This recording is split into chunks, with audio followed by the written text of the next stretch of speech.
Olá, está iniciando o Caxias Conversa, episódio sobre saúde.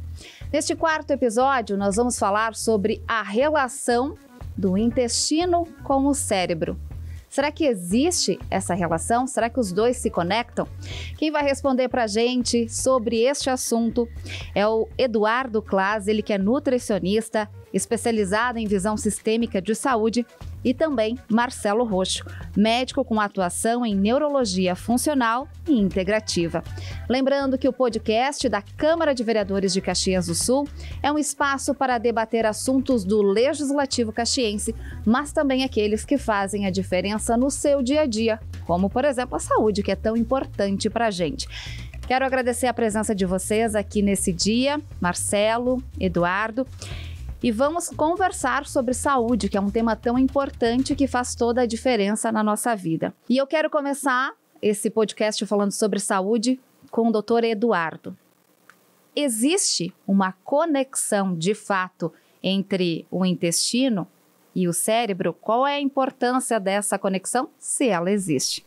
Bom, primeiro, obrigado pelo convite, Rafa. Um prazer estar aqui falando nesse canal tão relevante, né, para trazer informação para as pessoas, e é muito bom, muito gratificante poder estar aqui trazendo justamente informações que são tão recentes, né, nessa relação de saúde, né. Não é só uma via de comunicação, são várias vias.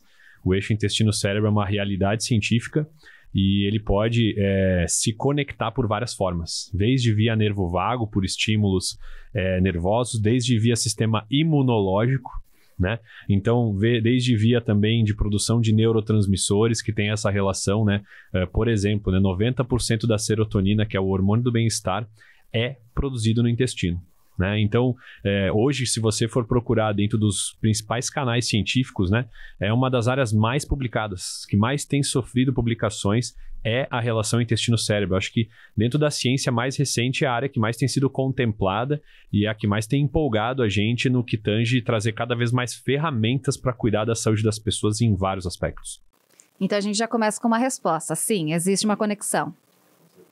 E falando nessa conexão, doutor Marcelo, conta pra gente, muitos dos fatores nutricionais, eles dão ou não certo devido a essa relação com o cérebro.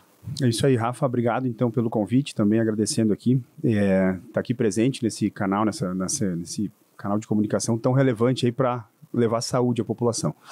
Existe, sim, uma comunicação direta do intestino com o cérebro, feita via nervo vago, principalmente, como o Edu comentou. Essa comunicação ela se dá principalmente na direção do intestino para o cérebro. 80% a 90% da comunicação vai do intestino para o cérebro e apenas 10%, 15% vão do cérebro para o intestino. Mas é uma comunicação direta, de forma que quando a gente tem um problema intestinal, como uma inflamação, existe uma repercussão no cérebro. Como, por exemplo, as pessoas muitas vezes se surpreendem, mas uma enxaqueca ela pode ser causada por um distúrbio intestinal, muitas vezes, assim como também pessoas que têm síndrome do intestino irritável, que quando ficam muito ansiosas na véspera de uma prova, de uma entrevista, tem algum sintoma gastrointestinal. Então, essa relação ela é muito verdadeira, muito presente no nosso cotidiano, embora nós saibamos disso de forma recente. As publicações elas são muito, nos últimos 10 a 20 anos, principalmente. Antes disso, se tinha muito pouca publicação e nesses últimos anos temos milhares de publicações. E os alimentos, eles são, sim, devem ser vistos de forma funcional. A gente chama de nutracêuticos, os nutrientes que têm uma relação terapêutica, uma relação de causa-consequência de sintomas, por exemplo, ou de melhora de sintomas. Então, a gente precisa melhorar o foco, a gente precisa estar mais focado, menos disperso. Existem nutrientes que podem ser usados para isso. De forma também como pessoas que têm humor deprimido, que estão com algum problema, algum distúrbio de humor, estão muito ansiosas, também os alimentos eles podem ser usados como adjuvantes, como auxiliares aí no tratamento, de tratamento mais amplo, mais sistêmico mesmo, né? Então, sim, isso pode ser feito de forma terapêutica e direcionada. Você disse, doutor Eduardo, que a serotonina, né, ela faz parte desse processo, dessa conexão intestino-cérebro, e você falou da alimentação. A alimentação tem tudo a ver. Eu gostaria que vocês me falassem a respeito de que maneira eu posso cuidar dessa alimentação para que essa serotonina seja liberada, que a gente diminua a substância do estresse, né? O cortisol, me corrijam. De que maneira a gente pode fazer isso? Como é que a gente pode cuidar dessa alimentação no dia a dia, sabendo que a nossa vida é bem corrida e muitas vezes a gente escolhe um fast food porque é mais rápido, é mais prático, e aí tem aquela história do desembalar menos e descascar mais. É fato isso, doutor Eduardo? Sim, é fato. A gente procura sempre, né, Hoje está muito em alta, Rafa, o termo, né, de limpar a dieta, né? Diminuir, obviamente, os ultraprocessados, os alimentos que são de cunho mais industrializado, tem sido muito relevante para a saúde do intestino e, consequentemente, para a melhora da saúde mental, né? A gente vê vários estudos publicados, por exemplo, até com crianças, mostrando essa mudança de panorama de dieta e mudança de comportamento, né? Isso é uma realidade. O que a gente pensa de forma prática, eu sei que todo mundo busca praticidade no dia a dia com a dieta, mas também tem muitos conceitos que precisam ser quebrados, né? Porque muita gente acha que tem certas coisas que não é prática, mas no final das contas é uma questão de mudança de comportamento e até de perspectivas. E isso é um exercício que a gente faz diariamente. Falando da serotonina, que é um neurotransmissor super importante, né, como a gente tem abordado, o Marcelo também vai complementar muito bem essa parte a nível neurológico, mas indo para o lado do intestino, que é o meu chão, né, muita gente hoje está procurando aí suplementos, por exemplo, como o triptofano, né, que é um aminoácido que é precursor de serotonina, ou seja, se eu tenho triptofano, eu naturalmente penso que vou ter serotonina à disposição. E num intestino que não está funcionando bem, isso não acontece. Inclusive, esse triptofano ingerido através de suplementos pode buscar um caminho errado, simplificando para as pessoas terem uma outra via metabólica, e essa via metabólica pode ser patológica para o nosso corpo. Então, o quanto é importante, que eu sempre falo no meu consultório, nos meus canais, tratar primeiro o terreno. Não pode pensar em pegar uma Ferrari para andar na estrada de chão, né? E eu sempre trabalho isso nos meus protocolos, tratar o terreno biológico, que é o intestino. E no dia a dia, claro que a gente tem que buscar, dentro de uma dieta mais limpa, um bom consumo de frutas e verduras. Eu sempre falo isso, não importa se é inverno, se é verão, né? Buscar pelo menos 1% do peso corporal somado em frutas e verduras ao dia. A hidratação muito subestimada e sempre calculada de forma errada. 2 litros por dia. Não, depende. É em relação a um cálculo pelo peso da pessoa. E são diretrizes que, quando você pega uma pessoa que já tem problemas de intestino, por exemplo, não dá para ser aquele cálculo de base, já tem que ser um cálculo com uma estimativa para cima, porque aquele intestino já precisa de cuidados a mais do que um intestino que está saudável. Então, aquela coisa básica que se fala 2 litros de água por dia, frutas e verduras, é para quem já está bem. Para quem precisa melhorar, precisa elevar para 40, 50 ml de água por quilo de peso ao dia e 1% do peso somado ao dia de frutas e verduras. Isso já faz uma diferença absurda na saúde intestinal e, por conta disso, a pessoa já vai ter melhores níveis de neurotransmissores no corpo. E aí sim a atuação deles vai ter muito mais eficiente no que tange o eixo que a gente fala intestino-cérebro. Ressaltando aqui que a gente fala de um modo geral, mas que quem está nos acompanhando, para ter a sua dieta balanceada, ela precisa procurar um especialista, né? A gente está falando num geral. Mas gostaria de complementar, doutor Eduardo, a questão de frutas. Muitas vezes a gente escuta, tem que comer muita fruta, e aí tem uns que dizem, mas tome cuidado porque tem muito açúcar na fruta. Não estou de acordo com isso. Acho que o problema do açúcar está nos ultraprocessados, industrializados, os alimentos que a gente sabe que tem um volume muito pequeno, mas uma quantidade muito grande de energia, e as frutas não fazem parte desse grupo. Eu hoje, na prática, vejo poucos pacientes errando nesse sentido. Acho que o que daria para complementar é que as pessoas evitem de beber as suas calorias. Então, o suco de frutas, não que ele seja um problema, mas se você exagerar, tiver um consumo realmente muito grande, você vai trazer calorias a mais daqui a pouco dessa frutose. Mas a frutose que está dentro da fruta não é a frutose que está dentro do industrializado. A frutose que é levada para dentro do industrializado, essa sim é um problema, porque ela está em quantidade absurda. Você teria que comer um caminhão de frutas para ter esse problema. Então, eu acho que não dá para, de forma alguma, confundir as pessoas, né? Por exemplo, hoje tem gente deixando de comer fruta para comer um outro alimento ultraprocessado que não tem frutose, mas que vai ter outro tipo de aditivo, e isso também se torna um problema. Então, eu acho que não dá para deixar de lado esse alerta para as pessoas de que fruta continua sendo super saudável, super importante para a saúde, e eu vejo poucas pessoas exagerando no consumo de fruta hoje em dia, assim, é raro ver uma pessoa que realmente exagere e isso se torna um problema para ela. Infelizmente, a frutose, ela foi estudada de forma isolada em alimentos ultraprocessados, e isso foi um problema para a saúde das pessoas, mas dentro da fruta ela continua sendo maravilhosa, não tem problema nenhum. Indiferente da fruta e indiferente do horário também, ou tem uma restrição? Aí é conforme o objetivo de cada pessoa. Pessoas que querem, claro, perder peso vão procurar frutas com menor teor de frutose, né? Frutas como frutas vermelhas, morango, limão, maracujá, abacate, né? E, claro, pessoas que estão só em manutenção de saúde não precisam fazer essa distinção. Isso falando em termos gerais, como tu bem colocou, quando a gente fala em necessidades específicas, o consultório que é o caminho, né? Com certeza. Doutor Marcelo, uma alimentação equilibrada, ela vai ajudar no cérebro mais ativo, mais saudável? Ela vai, com certeza. A alimentação ela deve ser vista como parte da nossa saúde. A gente não tem como distinguir. A maioria das situações de pessoas que buscam atendimento no consultório ou que gostariam de buscar porque sentem uma necessidade, elas podem ser, em parte ou em grande parte, atenuadas ou até resolvidas muitas vezes com um olhar atento sobre alimentação, sobre exercício físico, sobre sono, sobre relacionamentos e manejo do estresse. São os grandes pilares de saúde que a gente tem e a maioria das pessoas já ouviram muito sobre isso, mas acabam por preguiça ou por desconhecimento, desinteresse, deixando isso de lado e não dando a devida atenção. Então, sim, a alimentação ela pode muitas vezes, por exemplo, retroceder um quadro de diabetes, tá? Tem muita gente, por exemplo, que pensa que o diabetes mellitus ele é irreversível. E a gente sabe que das pessoas com um diagnóstico recente de diabetes, eu não falo nem pré-diabetes, que daí seria mais ainda, mas com diagnóstico recente de diabetes, cerca de 80% das pessoas conseguem, é possível reverter essa situação com um olhar atento sobre alimentação. Claro que daí exercício, sono, tudo mais.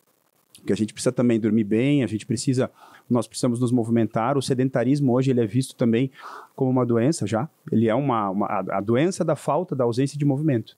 Nosso organismo não é feito para ser sedentário, tanto que pessoas que estão acamadas, só pela própria imobilização, elas têm uma expectativa de vida muito menor, porque são suscetíveis a várias doenças.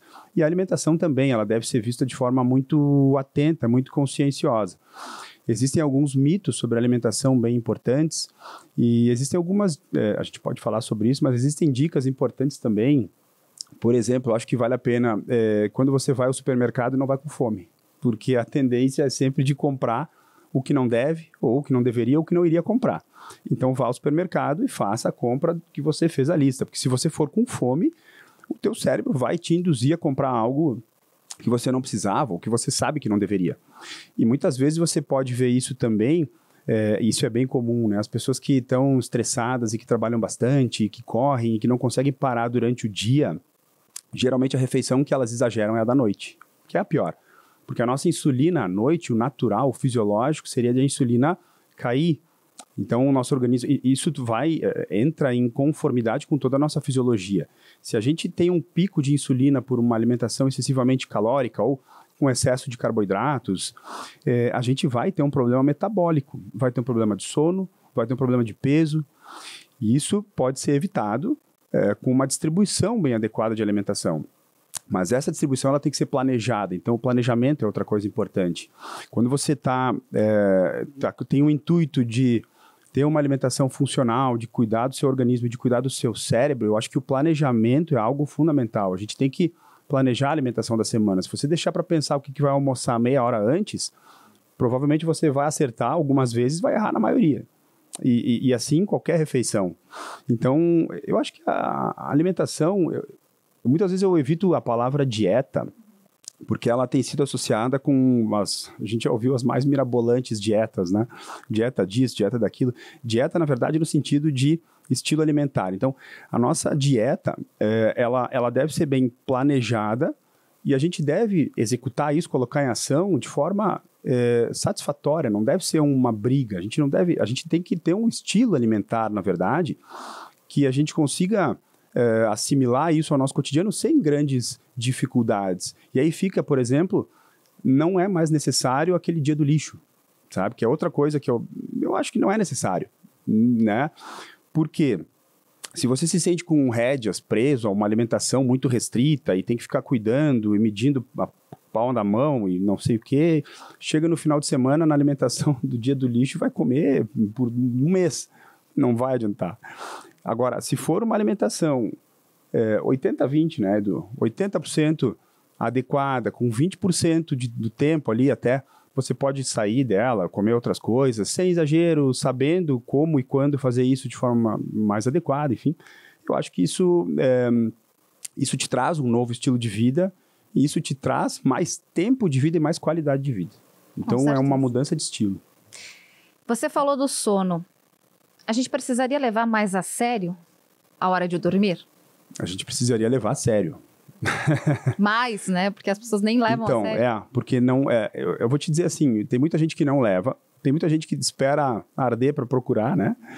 Mas o sono, ele é uma necessidade, não é uma alternativa de a gente dormir ou não dormir, ou abrir mão do sono para depois recuperar. Não existe isso. A ciência já mostrou isso. Não existe. Nós, os adultos, precisamos de 6 a 9 horas de sono por noite. E tem pouquíssimas pessoas, estatisticamente, que saem disso. Não dá nem 3% da população. Então, considera de 6 a 9 horas de sono para que a gente possa ter nosso metabolismo restabelecido, o cérebro com uma boa detoxificação, eliminando toxinas, fazendo uma limpeza, a gente produzindo os hormônios que são produzidos em cada uma das fases do sono, consolidando memórias e mantendo um bom nível de atenção. Basta tu pensar, se tu, na última noite que passou em claro, que dormiu muito pouco, no dia seguinte, o nível de atenção vai lá para baixo. Tu imagina isso cronicamente, mesmo que não seja uma noite inteira perdida, mas se for um sono prejudicado cronicamente, tudo isso vira um problema. Tanto que a insônia, ela é fator de risco para hipertensão, diabetes, câncer, para infarto do miocárdio, para AVC. O sono é fundamental e deve ser visto de forma muito mais séria. Inclusive, questões como horários, né? Horários de escola, horários de atividades, desde crianças, que a gente vê muitas vezes, que são horários culturalmente já impostos e padronizados e que, para boa parte da população, não são os melhores. A gente tem geneticamente 3 tipos de pessoas, né? Os chamados cronotipos, são tipos geneticamente determinados. Os matutinos, os intermediários e os vespertinos. Mas todo ser humano é diurno, não existe noturno. Tem gente que diz assim, eu sou noturno, eu digo, tu enxerga que nem uma coruja à noite? Não, né? Então, não é noturno. Mas também, assim como tem horários, e esses 3 cronotipos, eles dizem respeito a pessoas que têm uma tendência de ter sono muito mais cedo, tipo entre 9 e 9 e meia, pessoas que têm tendência de ter sono intermediário ali entre 9 e meia e 10 e meia, e pessoas que têm sono mais tarde, entre 10 e meia e 11 horas, mas não muito depois disso. E de manhã, esses cronotipos também, os matutinos, eles tendem a acordar um pouco antes do sol nascer, os vespertinos acordam ali mais ou menos 1h30, 2 horas depois do sol nascer, umas 8, 8 e meia, e os intermediários entre esses 2 horários ali. Ninguém tem a tendência genética de acordar 10 e meia, 11 e meia. Assim como também ninguém tem a tendência de acordar às 3 da madrugada e sair caminhando e fazer o seu dia. Então a gente tem que cuidar disso, mas para uma criança que tem um cronotipo vespertino, acordar às 6h30 da manhã para ir para a aula é um problema. E é um problema genético, não é culpa dela, que ela acorda e está cansada. Então a gente precisa rever várias questões, precisaria, né? E a gente precisa olhar para o sono com muito mais seriedade, porque uma pessoa que dorme mal, ela tem a tendência de estar inflamada, de ficar doente, é um fator de risco para todas essas doenças que eu comentei, ao passo que quando a pessoa corrige isso e tem um sono de qualidade, isso já traz, já confere a essa pessoa muitos anos de sobrevida com qualidade de vida.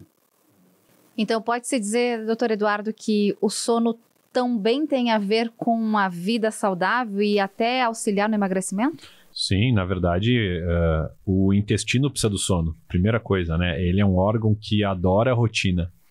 E quando eu não tenho rotina, meu intestino não responde. E o primeiro órgão que a gente tem que trabalhar no emagrecimento é o intestino. Porque ele que vai ser o teu grande parceiro num segundo momento a te trazer mais resiliência.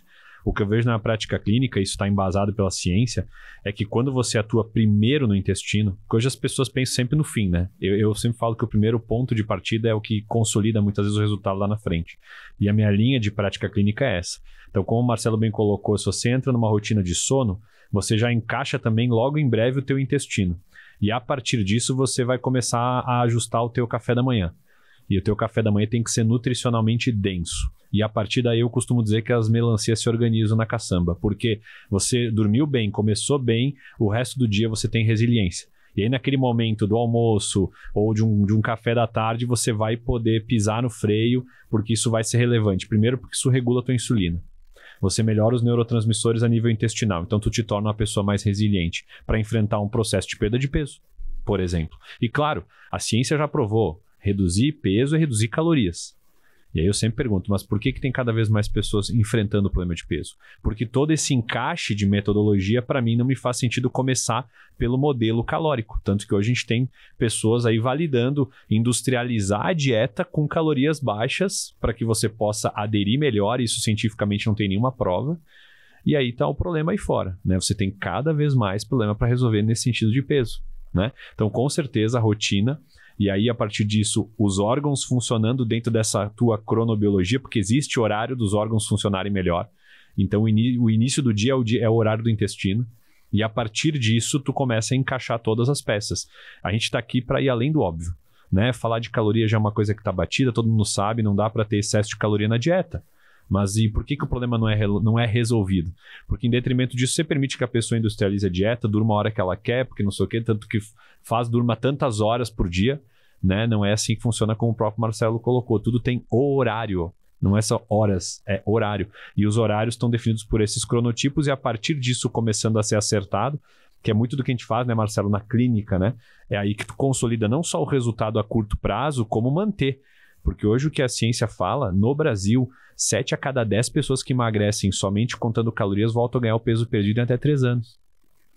Ou até mais, né? Ou até mais. Porque você não está gerando ali, você não está consolidando saúde nesse processo. Você está fazendo uma pessoa perder peso. Isso é importante? Claro que é. Não tenho dúvidas que isso é. Mostra que pode até aumentar a expectativa de vida das pessoas. Mas, ao mesmo tempo, esse ganha-perde, ganha-perde, ganha-perde, metabolicamente falando, está falando que a pessoa não está aderindo a uma rotina. Está faltando ajustar não só a alimentação, mas a perspectiva. E aí, se você começar a raciocinar comigo nesse sentido, juntando as informações do Marcelo, você vê que nós somos um todo. E é por isso que o olhar sistêmico é tão importante. Porque perder peso não é uma questão só de caloria. Se fosse, já estava resolvido, né? Você vê que perder peso é assim, contar caloria. E depois, como é que eu fico? Como é que eu mantenho? Ninguém me fala de toda essa amplitude e de todos os impactos disso na minha saúde a curto, médio e longo prazo. E a gente enfrenta os problemas aí, como tá vendo, né? Fora que quem é uma pessoa com privação de sono, uma pessoa com dificuldade de manter um sono adequado, ela tem um hormônio alterado chamado leptina, que é um hormônio que age diretamente no cérebro e essa pessoa vai ter uma tendência muito maior à compulsão alimentar, especialmente alimentos calóricos e doces. Então, a causa, muitas vezes, de uma compulsão alimentar, uma pessoa que está com a alimentação excessivamente composta por doces ou alimentos ricos em calorias, ela pode residir na correção do sono. A correção do sono pode corrigir essas situações. Então, essa relação ela é direta. É verdade. E esse gancho que eu pego contigo, né, Marcelo, desses hormônios relacionados com o apetite e também nossos neurotransmissores, né, que a gente falou. O controle do apetite, da compulsão, daquela vontade que a gente não consegue, que a gente domina, não é só uma coisa fruto da nossa cabeça. É uma coisa fruto de uma fisiologia hormonal metabólica desequilibrada.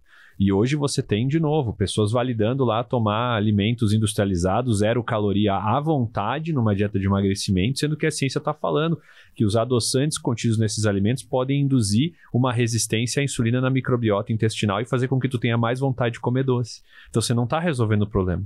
Você está, na verdade, viciando o teu corpo em ter cada vez mais vontade daquilo pelo impacto desses aditivos alimentares no intestino. Você falou da microbiota e é um fator que você levanta muito, Sim. né? E ambos, os dois juntos no programa que vocês têm na clínica, vocês trabalham muito a microbiota. Eu gostaria que tu falasse um pouquinho a respeito disso, da importância de ter elas em equilíbrio. Com certeza, a gente fala muito porque hoje, para você ter uma ideia, nós temos a nossa genética, certo? E a nossa genética é definitiva, desde sempre ela não muda. Só que a microbiota é como se fosse uma segunda genética, um segundo genoma dentro da gente e que é totalmente dinâmico, ou seja, ela sofre influência do nosso dia a dia, de tudo que a gente faz e come. O nosso ambiente muda a nossa microbiota, então a nossa família muda a nossa microbiota. E dependendo do padrão de microbiota que você pode ser menos ansioso ou mais, ter mais problema com peso ou menos, e a intervenção em cima da microbiota, ela não é somente uma intervenção dietoterápica, como muita gente pensa, eu mudo a dieta, muda a microbiota. Não, ela é uma intervenção de vários braços terapêuticos, de sono, de rotina, e muitas vezes é necessário também fazer suplementações para ajustar a microbiota. Mas hoje o que eu vejo na prática, Rafa, é que sim, o legal da microbiota é que ela é um terreno muito dinâmico, E ela muda em poucos dias. Você pode influenciar características da tua microbiota em poucos dias. Agora, da tua genética, não. Então, aí a gente vê uma brecha bacana para começar uma virada de chave no organismo da pessoa, para favorecer ela a ter, digamos assim, um tom melhor com essas mudanças que ela tanto precisa e quer fazer e consolidar isso. Porque depois que você muda, eu recebo muitas mensagens de pessoas que a gente faz protocolos voltados aí para modulação intestinal, né? Tanto eu quanto o Marcelo, e as pessoas falam, nossa, eu tinha vontade de comer isso e eu não tenho mais, né? Hoje eu me sacio com menos. Antes eu tinha que, tomar X vezes refrigerante, hoje um pouquinho já resolve. E não é uma coisa que eu me dei conta porque me falaram. Não, o meu corpo não está pedindo mais tanto isso. Então, é tão bonito ver, né, o que é a microbiota. São os micro-organismos que vivem dentro da gente. Não são só bactérias, são fungos, é uma classe, tem até vírus na microbiota. E quando o estudo está alinhado, a pessoa está mais alinhada, porque a gente é um hospedeiro de bactérias. Nós temos mais bactérias do que células no corpo. Então a gente tem que tratar elas bem, porque elas também produzem substâncias que a gente precisa, como vitamina B12. Hoje você está vendo muita gente com vitamina B12 baixa, porque muitas vezes tem problema na microbiota intestinal. Você não precisa às vezes nem suplementar, é só ajustar a microbiota e a B12 sobe. E aí você tem uma pessoa com muito mais foco, muito mais resiliência, muito mais energia. Então esse é um dos fatores que a gente pode ter de impacto desse tipo de dinâmica clínica que a gente traz através da modulação intestinal na vida das pessoas. Muito interessante. De que maneira, doutor Marcelo, a gente pode amenizar a ansiedade, a depressão, esses transtornos, cuidando do nosso cérebro, da nossa alimentação, do sono, tudo isso junto? Como é que a gente pode... Esses são os chamados hábitos angulares, né? Eu estava falando disso no meu Instagram ontem e hoje até. São hábitos que, a partir deles, quando modificados, a gente consegue modificar vários outros, né? Alimentação, sono, prática de exercícios físicos. Quando uma dessas coisas entra na nossa rotina como hábito, a nossa vida toda melhora de várias formas. Então, vários outros hábitos começam a surgir por causa desse primeiro hábito, são hábitos angulares. A ansiedade, uma das formas inclusive de se corrigir, de se melhorar, é tratando a microbiota. Tem alguns trabalhos bem interessantes. Um trabalho que pesquisadores fizeram com ratinhos com depressão. Eles pegaram a microbiota isso a gente chama de transplante de microbiota. Pegaram a microbiota de ratos saudáveis e implantaram no intestino desses ratinhos com depressão. E alguns dias depois, os ratinhos tiveram a sua depressão resolvida. Outros pesquisadores fizeram o contrário. Eles pegaram numa pesquisa, ratos saudáveis e implantaram a microbiota de ratos com ansiedade e depressão. E esses ratos saudáveis, depois de poucas semanas, eles começaram a desenvolver comportamento de ansiedade e de depressão. Então, a microbiota, ela impacta diretamente. E isso acontece por causa da relação cérebro-intestino, que é feita através do nervo vago, que a gente falou lá no início. Então, tratar a microbiota também, por isso que eu digo, é fundamental. Uma pessoa que vá buscar um auxílio por um problema neuropsiquiátrico, por um problema como depressão, como ansiedade, como dores de cabeça, como insônia, é fundamental que o médico saiba como além de várias outras questões, como é o funcionamento do intestino dessa pessoa. Se essa pessoa tem saúde intestinal, se ela tem uma disbiose, que é um desequilíbrio da microbiota intestinal, porque tudo isso vai levar a uma inflamação do intestino. Essa inflamação se perpetua, ela chega lá no cérebro. A gente tem uma barreira no cérebro chamada barreira hematoencefálica. Ela serve, é como se fosse um escudo para proteger o cérebro de qualquer tipo de injúria, de toxinas, de bactérias, de infecções que possa chegar e acometer o nosso corpo. O cérebro, a princípio, ele está protegido por causa dessa barreira. Acontece que uma pessoa com disbiose e com inflamação intestinal, essa inflamação ela começa a gerar produtos do metabolismo inflamatórios, citocinas, enfim, restos de bactérias e produtos de bactérias que chegam lá no cérebro e dissolvem em algumas partes essa barreira e o cérebro perde essa defesa. Então o cérebro também começa a se tornar um órgão inflamado de forma secundária à inflamação do intestino. E isso pode ocasionar os desequilíbrios de neurotransmissores, de vários sistemas cerebrais. Então, uma pessoa com desequilíbrio da microbiota pode ter, sim, depressão, pode ter enxaqueca, pode ter ansiedade, pode ter distúrbios do sono, do comportamento. Então, a gente precisa sempre investigar o quanto isso está relacionado com o intestino ou não. Mas é possível que sempre esteja relacionado. Doutor Eduardo, possível nos dizer como que trata essa microbiota? Claro, com certeza. Quando a gente pensa, né, numa pessoa que está com desequilíbrios, né, clínicos dentro do nosso consultório, a gente pensa em protocolos que a gente chama de injúria bacteriana, né? São protocolos que eu já tenho validado na clínica e que a gente já pôde, né? Inclusive, ele é fruto de trabalhos já de pós-graduação, né, em Santa Catarina com esses protocolos, e viram que realmente existe uma mudança prática na composição da microbiota intestinal. Basicamente, né, você introduz agentes antimicrobianos.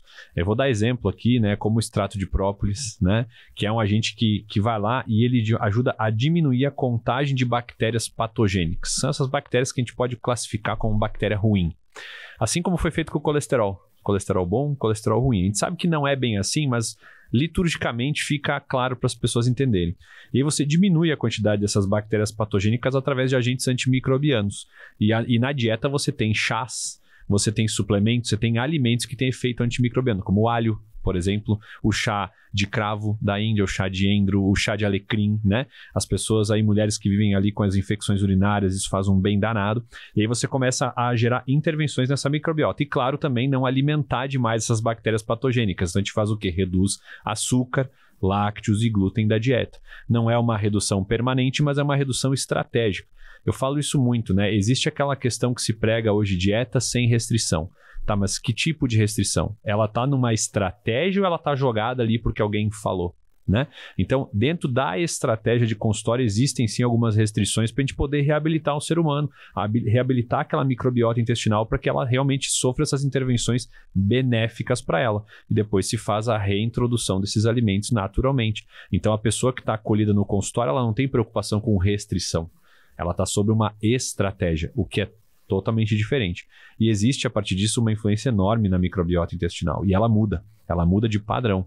E isso faz com que a pessoa mude e responda totalmente diferente a vários estímulos que daqui a pouco antes não estavam sendo assertivos. Ou você fala, olha, vamos dormir melhor, vamos mudar... mas não... Aí você vai lá e muda a microbiota, parece que a pessoa fica mais aberta a mudar certas coisas nesse aspecto dos hábitos, né? Que o Marcelo bem colocou aqui. Então, primeiro a gente faz um detox. Sim, se fosse para simplificar, né? Porque hoje, infelizmente, o detox recebeu muito... Ficou um termo pejorativo, na verdade, né? Uma limpeza. Exato. Mas não dá para dizer que está errado, sabe? Eu acho que a gente tem que trazer à luz de quem está operando esse tipo de protocolo. Se você fala por falar, aí tem que fazer detox, não. Agora, se você está colocando ali, realmente não estaria errado dizer que é um detox. Por exemplo, quando você muda o teu perfil de bactérias intestinais, o teu fígado se limpa melhor. Os teus canais de eliminação funcionam melhor, então você está destoxificando o teu organismo de forma mais eficiente do que antes. Entendeu? Não que uma pessoa saudável precise fazer isso, mas uma pessoa que está precisando de intervenções, eu sempre digo que a gente precisa limpar o corpo e a mente, né? E onde é que eu começo? Onde faz mais sentido para mim? Você pode começar melhorando o teu sono, e isso pode ser, que nem o Marcelo falou, um hábito angular que vai começar a resolver outras coisas, mas na minha prática clínica eu começo pelo intestino. Para mim é um caminho que raras vezes eu erro. Com certeza. Doutor Marcelo, a gente pode dizer que... Eu gostaria de saber de vocês dois, na verdade. A relação do glúten e da lactose com a energia que a gente tem. Será que a gente fica com uma energia mais baixa, mais cansado? E com esse corpo mais saudável? Tem relação? Isso pode variar, porque tem pessoas que têm intolerância total a glúten ou lactose, os celíacos com intolerância a glúten e as pessoas com intolerância à lactose. Tem pessoas... Isso já não é mais nenhuma dúvida. A literatura a ciência já esclareceu muito bem. Existem pessoas com intolerância intermediária, que é uma intolerância parcial a glúten, por exemplo. A lactose também, mas a glúten são pessoas muitas vezes que a gente retira o glúten da dieta por 20, 30 dias. Pessoas com enxaqueca. Eu atendi faz poucas semanas um paciente que tinha uma enxaqueca há quase 10 anos. Eu tinha ido em vários lugares tentando resolver e nunca tinha mudado a alimentação. E eu retirei glúten da alimentação e em 2 meses a pessoa voltou só para me agradecer, porque não teve mais dor de cabeça, fazia quase 10 anos. Então, sim, muitas vezes o glúten ou a lactose, ou ambos, podem ser problema ou não. Isso depende muito da genética, depende muito do metabolismo, depende muito da rotina. O que acontece? Não existe, como o Edu fala bastante, não existe alimento vilão em geral. Não existe alimento vilão ou nutriente vilão, existe contexto. Agora, claro que se nós pegarmos uma pessoa com intolerância completa a glúten, uma pessoa com doença celíaca, ela precisa evitar qualquer tipo de contato com o glúten, porque ela vai ter uma reação muito forte, vai ter um desconforto, vai ter dor, vai ter alteração do hábito intestinal, enfim.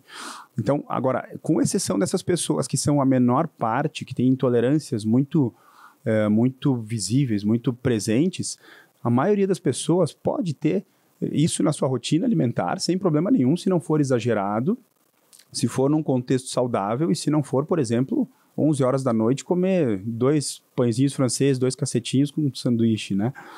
Então, é questão de organização. Não existe vilão nisso, mas em termos de organização, de planejamento, como eu falei antes, novamente, é só se planejar, porque isso pode ser mantido na alimentação sem problema nenhum. É verdade. A gente vê na prática, né, que existe a sensibilidade ao glúten, sim, e não diagnosticável, a não ser pela sintomatologia observada no consultório e vários aspectos, como o Marcelo colocou muito bem, a gente vê na enxaqueca, sim, é muito relevante. Mas a questão é que hoje eu acho que a relação de muita gente com esses nutrientes está meio desequilibrada, né? Eles predominam bastante na dieta, e não falando só da questão do glúten e da lactose, mas sim também da proteína do leite, que é a caseína, que é uma proteína de estrutura muito difícil de digerir e que a gente já está vendo na literatura ela gerando alguns distúrbios no intestino, a nível até de ativar receptores opioides. Então, a gente já fala muito do leite A2A2, que é diferente do leite A1A1, que são vacas diferentes, ou os derivados de búfala e cabra e de outros mamíferos que têm o leite já que são A2A2. Isso muda o quê? A cadeia de proteína desse lácteo. E o açúcar do leite é a lactose, mas a proteína é outra coisa. Então, a gente está vendo hoje muita sensibilidade à proteína do leite, que se pensa que é intolerância à lactose e não é. E muita sensibilidade ao glúten, que não é doença celíaca, daí se descarta isso e libera a pessoa para um consumo desenfreado e sem contexto.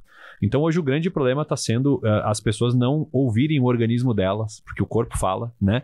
Quando ela está com uma relação muito errada com aquele alimento, ela vai ter dor de cabeça, vai ter alergias, vai ter cansaço, como você bem colocou, porque o corpo não está conseguindo lidar com aquele nutriente naquelas quantidades, naquele contexto. E isso vai gerar impactos em várias áreas imunológicas e assim por diante, energéticas, enfim, todo esse contexto. Vai ter rinite, sinusite, exato.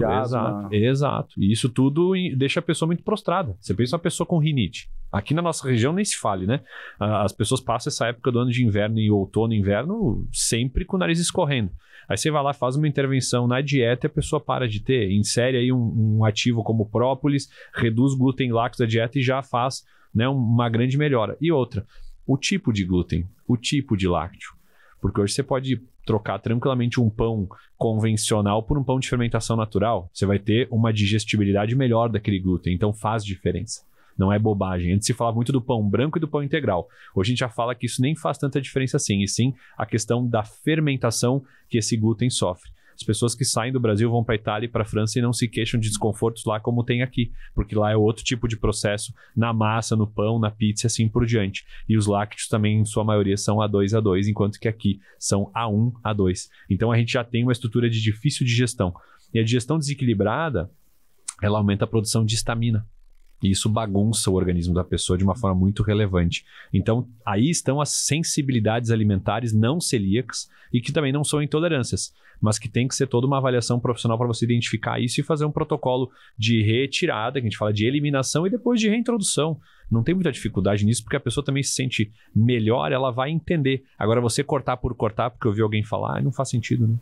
E a gente também tem que ressaltar que cada organismo é um organismo. Óbvio. Que funciona para mim pode não funcionar para você. Exatamente. Né? Por isso que a orientação, desculpa, mas é por isso que a orientação ela sempre deve ser individualizada e sempre deve ser no 1 a 1, né? A gente não tem como chegar e fornecer uma prescrição, uma orientação para que todos façam algo. Exato. A gente orienta, a gente fornece informação, mas a individualidade ela tem que sempre ser vista e considerada. Boa.